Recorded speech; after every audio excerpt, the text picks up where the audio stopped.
নতুন একটি দিন, নতুন একটি সুন্দর একটি সকাল নিয়ে আজকে নতুন একটি ব্লগ শুরু করছি তোমাদের সাথে। তো আজকে ঠাকুর পুজো দিয়েই ব্লগটা শুরু করছি। আজকে কিন্তু আমাদের একটা স্পেশাল ডে, মানে আমার হাজব্যান্ডের জন্মদিন। তো আমি খুব বেশি কিছু সেলিব্রেশন না করলেও বা যে কোনো অনুষ্ঠানই আমাদের ঘরের যেগুলো আর কি একটু স্পেশাল দিন, সেগুলো হয়তো আমি বড় করে কিছু সেলিব্রেশন করছি না, তো সেটার কোনো ব্যাপার না। কিন্তু সেই দিনটা আমি প্রথমে চেষ্টা করি যে সকাল সকাল উঠে আগে স্নান করে ঠাকুর পুজোটা করে সেই দিনটা আমি শুরু করতে। তো আজকেও তার ব্যতিক্রম নয়। সকাল সকাল উঠে আগে ফ্রেশ হয়ে ভালো করে স্নান টান করে আমি ঠাকুর পুজোটা করে নিলাম। এরপরে আজকের দিনটা আমি শুরু করতে চলেছি। আজকে কিছু রান্না বান্না করব, যেরকমটা হয় বাঙালি বাড়িতে, ভাত, 5 রকম ভাজা, পায়েস, এগুলোই করব। Hello everyone, good morning. তো যাই হোক, কদিন আমার মনটা একদম ভালো লাগছিল না। আজকে মনটা খুব ভালো লাগছে। আর সোনিয়াও কালকে চলে এসেছে মামার বাড়ি থেকে, ওকে আজকে আসতে বলেছি। আর মনীষাকে আসতে বলতে পারলাম না, যেহেতু ওদের এখনও ওষুধ চলছে, তো ওদের যতক্ষণ না কাজ হবে ও তো কোথাও যেতে পারবে না, বাড়িতেই রয়েছে। তো ওই জন্য আরও বিশেষ করে আমার মনটা খারাপ। মনীষার সাথে কতদিন হয়ে গেল দেখা হয় না, আর তোমরা তো জানোই ও আমার কত কাছের বন্ধু, ফোনে কথা হয়, ঠিক আছে। যাই হোক, আমি চা খাবো এখন, খেয়ে রান্নার জোগাড় করব। ওর বাবা গেছে বাজারে, তো বাজার থেকে আর কি মাংস টাংস নিয়ে আসবে, তারপর রান্না করব, ঠিক আছে। চলো, আর ভাত হয়ে গেছে, আমি ভাতটা আগে বসিয়ে দিয়ে স্নানে গেছিলাম, তো ভাতটা নামিয়ে নিয়েছি, এখন চা খাবো। চলো। তো আমার হাজব্যান্ড আর কি বাজার দোকান সমস্তটা করে দিয়েছিল, আর আমি সবটা গুছিয়েছি। এগুলো সব সুন্দর করে গোছাতে আমার প্রায় 1 ঘন্টার কাছাকাছি সময় লেগে গেল। তারপর যা সবজি টবজি এনেছিল সমস্তটা আবার গুছিয়ে ফ্রিজেও রাখলাম। তো এই যে দেখো, মাংসটা আমি ধুয়ে ভালো করে ম্যারিনেট করে নিয়েছি, আর মাংসের জন্য আলু পেঁয়াজও কেটে নিয়েছি। আর এখানে দেখো চিংড়ি মাছ করব, শুধুমাত্র এই মেনুটা আর কি দুপুরের জন্যই, ওই জন্য আর বেশি বেশি করছি না, অল্প অল্প করছি। আর এখানে এই 4 রকমের ভাজা রয়েছে, আর 5 রকমের মধ্যে মানে 5th নম্বর যেটা, সেটা হচ্ছে ফুলকপির বাটার ফ্রাই করব। আর হচ্ছে চাটনির জন্য টমেটো আর লেবু কেটেছি। এখানে হচ্ছে পায়েসের জন্য চালটা আমি ভালো করে ধুয়ে ভিজিয়ে রেখেছিলাম। একটু চালটা ভিজিয়ে রাখলে তাড়াতাড়ি হয়, ভেজানো বলতে জলটা ঝরিয়েই রেখেছি। তো আয়ুষ এখন যাবে হচ্ছে স্নান করতে, ওকে ভালো করে তেল টেল মাখিয়ে দিয়েছি, আর ওর স্নানের জলটাও গরম বসিয়েছি। তো ওর স্নানটা কমপ্লিট করিয়ে দিয়ে আমি মানে একদম ফ্রি, এরপর শুধু রান্নাটা হলেই আমার হয়ে যাবে। যত যা কাজ ছিল সব সুন্দর করে আগে গুছিয়ে নিয়েছি, এবার আমি শান্তিতে রান্না করব।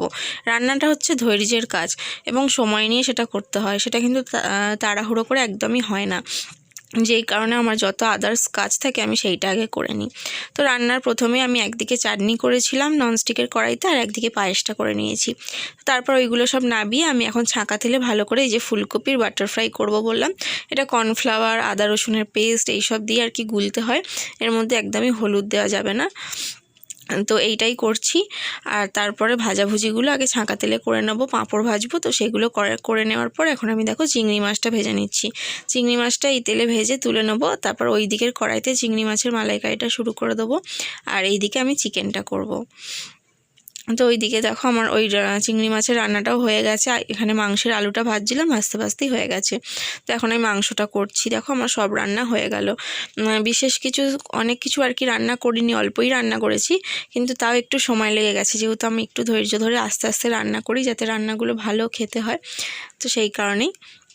দেখো এখন আমি মাংসটা দিয়ে দিলাম, দিয়ে যে মাংসটা কষানো হচ্ছে, আর এখানে দেখো এই ভাজাভুজিগুলো তোমাদের একবার দেখিয়ে দিয়ে যাচ্ছি যে ভাজাভুজিগুলো হয়ে গেছে। চিংড়ি মাছের মালাইকারিটা কিরকম দেখতে হয়েছে তোমাদেরকে একবার দেখালাম, তোমরাই বলো কেমন দেখতে হয়েছে। খেতে কিন্তু খুব ভালো হয়েছিল, যেহেতু আমি পরে এডিটিংটা করছি। এখানে দেখো আমার চিকেনটা প্রায় কষানো হয়ে গেছে, অনেকক্ষণ ধরে কষিয়েছি, সুন্দর একটা গন্ধ ছাড়ছে, তেলও ছেড়ে দিয়েছে। এরপর আমি দেখো যে ভেজে রাখা আলুগুলো দিয়েছিলাম ওইগুলো দিয়ে দিলাম, আর হচ্ছে আমি জলটা দিয়ে দিলাম। একটু মানে অকেশন ওয়াইজ আলুগুলো একটু বড় সাইজ করে কাটি, তো ওই জন্য একটুখানি বড় করে কেটেছি। তো এখন তো দেখো হয়েই গেছে, আমি একটা ঢাকা দিয়ে রাখবো।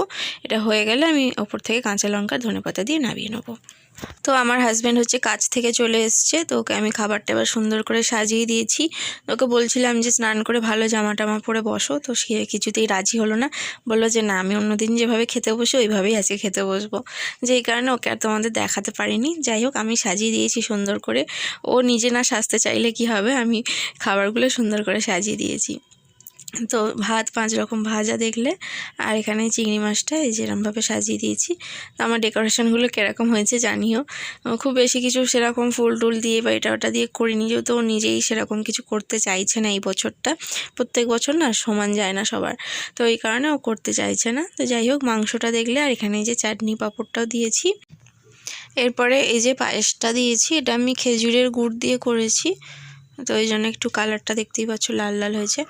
আর তারপর একটু স্যালাড কেটে দিয়েছি, সাথে রয়েছে জোয়ান আর জল। তো এইভাবেই একটুখানি অল্প করে সামান্য করে সাজিয়ে দিয়েছি। কীরকম হয়েছে জানিও তোমরা। চলো, ও খাবে আর ছেলেকেও খাইয়ে দেবো, তারপর আমিও খাবো। আর বিকেলে উঠে একটু অন্যরকম রান্না করব, বিকেলে ঘুম থেকে উঠে রান্নাটা আমি করব, তো সেটা আমি রাত্রে একেবারে তোমাদের সাথে শেয়ার করব। ও নাচ করতে করতে খাবে, এবার পছন্দের জিনিস হলে নাচ করতে করতে খায়। কে দিল ক্যাডবি? কে দিল? দাদু। দাদু দাদু দিল? ঠিক করে বলো, কে দিল? মা। পিপি দিল? মা। না, পিপি পিপি। ক্যাডবেরি? ওটা কি খাচ্ছ? নাচতে নাচতে খেতে হয়। এই যে সোনিয়া এসছে অনেকক্ষণ পর, দেখো কটার সময় এসছে, 8:30টার সময়। তো আমরা ক্যাফেচিনো কফি করবো আজকে। এটা কমপ্লিট হয়ে গেছে, দুধ গরম বসিয়ে এসছি। তোমরা বলো যে ঘরের মধ্যে কি ও বোঝাতে চাইছে, ঠিক আছে? কি বোঝাতে চাইছে? আমি কিছু বোঝাতে চাইনি, জিনিসটা নষ্ট করবো, এত সুন্দর বানিয়েছি। ঘরের মধ্যে সিগন্যালের অপশন দিয়ে রেখে দিয়েছে, তার মানে এটা কি আমি বুঝতে পারছি না। কি মানেটা? কি মানেটা কি বাবু? কি হতে পারে? এখানে কি স্যার, এখানে কি সেভ লাইফ মানে কি? মানে কি ঘরে কে দেয় এটা? মানে কোন গাড়ি এটা? তোমার কি গো, বলবে তো? বলো, একটা বক্তৃতা দাও। খেতেই ব্যস্ত। ক্যাডবেরির জন্য ক্যাবি নাচ করছে। তো এই যে আমি এখানে ক্যাপুচিনো কফিটা রেডি করে নিচ্ছি।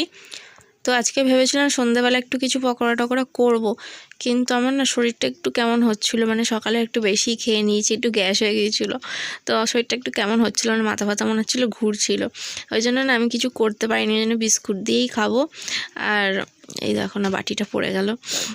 তো হচ্ছে গিয়ে আমি রাইস তৈরি করেছি, যেটা কিনা রাতের জন্য। আর পকোড়া টকোড়া আজকে আর করতে পারলাম না, ওটা নেক্সট একদিন করব কফির সাথে। এই শীতকালে না কফির সাথে একটু পকোড়া টকোড়া যে কোনো কিছু না হলে একদম ভালো লাগে না।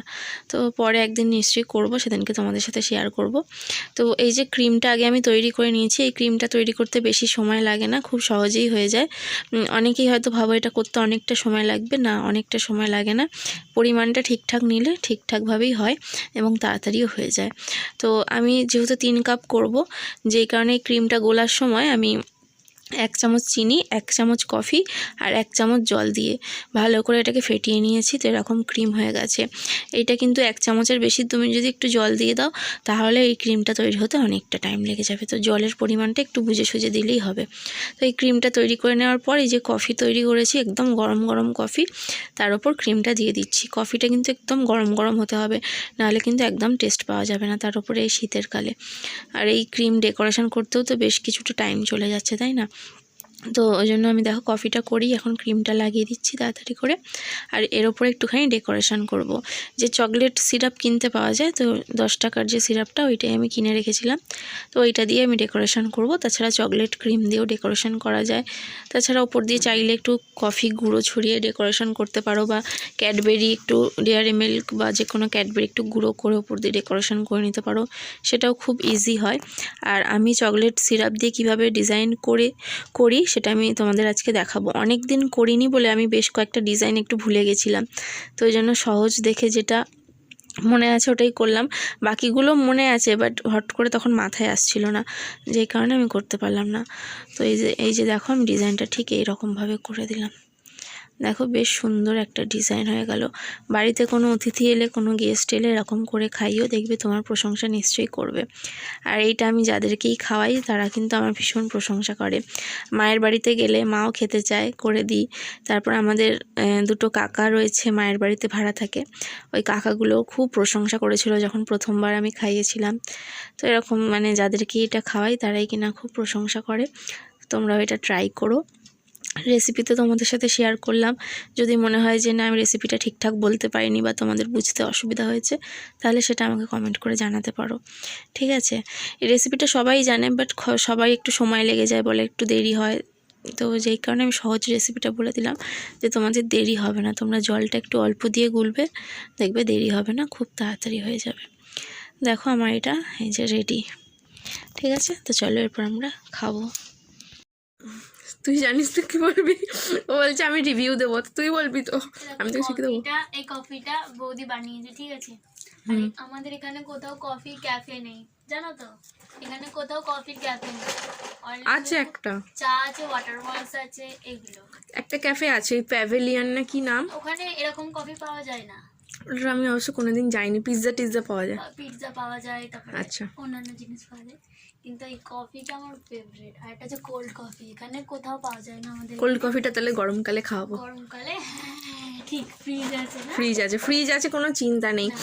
ফ্রিজ না থাকলে বড্ড অসুবিধা, কেন বলতো? কোল্ড কফিটা খুব ঠান্ডা না হলে পানসে খেতে লাগবে, আর এই কফিটা খুব গরম না হলে একদম ভালো লাগবে না। এটা খুব সুন্দর। আর আমি যতবারই এরকম কফি খাই, বৌদি খাই, ঠিক আছে? এই কফিটা আমাদের হেভি লেগেছে। আর এরকম কফি আমি কলকাতাতেই 2বার খেয়েছিলাম, এই কফিটা আর হচ্ছে কোল্ড কফিটা। কত দাম নিয়েছিল কলকাতা? 145 টাকা, বড় কাপ। আচ্ছা, গ্লাস মতনটা। আর এখানে ফ্রি। বলছো ফ্রি? ওকে, চল খেয়ে নি, ঠান্ডা হয়ে যাবে। আর ভালো হয়েছে। তোমরা যদি খেতে চাও অবশ্যই চলে আসো আমাদের বাড়িতে, চড়কতলা, ডোমজুড়, উত্তর ঝাপড়দা, ঠিকানা দিয়ে দিলাম, জেলা হাওড়া, ঠিক আছে? এই যে আমি এখানে তোমাদেরকে ঠিকানা দিয়ে দিলাম, ঠিক আছে? চলে আসো। চলো খেয়ে নিই আমরা। যেন মনে হচ্ছে কতদিন পর কারোর সাথে বসে কফি খাচ্ছি, সত্যিই তাই। কতদিন পর যে কারোর সাথে বসে কফি খাওয়া হচ্ছে। সেই মায়ের বাড়িতে গেলে একসাথে মা, আমি, কাকিমা, বোন, সেখানে চা অথবা কফি যেটাই খাওয়া হোক না কেন, সেটার কিন্তু একটা আলাদাই মজা। আর এখানে নিজের বাড়িতে ছেলের সাথে খাই, এবার ছেলের সাথে কতটাই বা গল্প করা যেতে পারে, তাই না? আর এই যে বন্ধুদের সাথে গল্প করতে করতে চা বা কফি খাওয়ার মজাটাই আনন্দ। আর আমরা তো একটা মজার কথা বলে এত হাসছি, ভীষণ আনন্দ করেছি আজকে। আর এখানে মনীষাকে খুব মিস করছি, কারণ আমরা 3 জন একসাথেই থাকি, তো মনীষাকে খুব মিস করছি। Miss you Manisha. আর যাই হোক, অনেক দিন ফ্যামিলির সাথেও দেখা হয়নি বলে ফ্যামিলিকেও একটু মিস করছি। বাট হ্যাঁ, জানুয়ারিতে যাব, একটু মোটামুটি ছুটি দেখে আমি যাব। ততদিন একটু অপেক্ষা করতে হবে আমাকে, যাই হোক কিছু করার নেই। তো চলো একবার আমরা এখন অনেক গল্প করব, অনেক আনন্দ করব। একদম রাতের ডিনারের সময় আমি আবার তোমাদের সাথে দেখা করছি। আমরা না লেপ বার করে লেপের ভেতরে শুয়ে পড়েছিলাম, শুয়ে গল্প করছিলাম, কারণ ঠান্ডা পড়েছে তো। তো এই হচ্ছে আজকে রাইস, যেটা কিনা আমি তৈরি করেছি বিকেলবেলা, ঘুম থেকে উঠেই তৈরি করেছি। এর মধ্যে চিংড়ি মাছ, ডিম আর চিকেনও দিয়েছি, একটু মিক্স রাইস করেছি বলতে পারো। তো এই যে আমার মেস দিয়েও মিষ্টি পাঠিয়েছিল, তো আমার হাজব্যান্ডের জন্য 5 রকমের মিষ্টি রেখে দিয়েছি, আরও ছিল, তো সেগুলো আমরা নিয়েছিলাম। তো চলো আজকে ডিনারটাও কমপ্লিট করি, আর আজকে ব্লগটাও এইভাবেই শেষ করছি। দেখা হচ্ছে পরের দিন নতুন একটা ব্লগে। তোমরা সবাই খুব ভালো থেকো, সুস্থ থেকো, আর কমেন্ট করো আমাকে।